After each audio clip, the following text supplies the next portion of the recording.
Every town has its ghost story, but Dunner's Hollow had a warning. Don't look out the window after midnight. Not during October. They called it the Hollow Watcher. Old folks said he was once a man who watched over the village centuries ago, a bell ringer in the church tower. One cold October night, he saw something in the woods, something that shouldn't exist. The next morning, his eyes were gone, face carved into a hollow mask. From that night forward, he watched the town with sockets empty but seeing everything. They say he stands still, never walks, but he moves. Closer, every time you blink. It was October 13th, and Ethan didn't believe any of it. He and his sister, Lila, had moved into their grandfather's crumbling house after his funeral.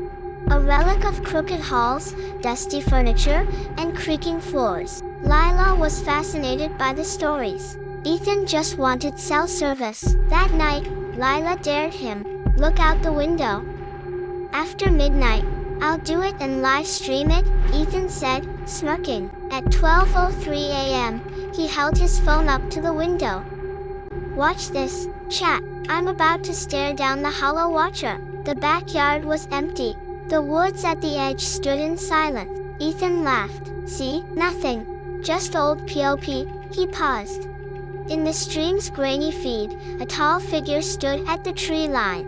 Black suit, long limbs, face pale and featureless. Not blank, hollow, no eyes. He blinked. The figure was closer. The chat exploded with messages. What was that? Dude, it moved. Behind you? Ethan turned. Nothing. He turned back. The Hollow Watcher now stood at the edge of the garden. His jaw opened, silently. Ethan stumbled back, heart slamming his ribs. Okay, fun's over. He shut the curtain. The room went still, but the sense of being watched never left. The next morning, he barely spoke. Lila noticed the bags under his eyes. You look like crap, she said. Did the ghost scare you? Shut up, Ethan mumbled. That night, she found him sitting in the hallway, staring out the attic window. He's closer, Ethan whispered. He doesn't stop. Lila grabbed his arm. Ethan, you're scaring me. He blinked. At the end of the hallway, the window facing the woods now showed a figure standing on the porch. They boarded up the windows. They slept with lights on. But it didn't matter. Every blink brought him nearer. Every night, he watched from a new angle. They tried to leave. The car died, phones glitched. Even the clocks began to move backward. Ethan stopped sleeping. One night, Lila woke up alone. She found her brother in the basement, facing the wall, eyes wide, unmoving. Whispering, "He's in my reflection now," he muttered. I blinked and he's in the glass. Then he turned slowly and smiled. His eyes were gone. Lila left that night, running barefoot down the road, screaming. No one believed her. They found the house empty.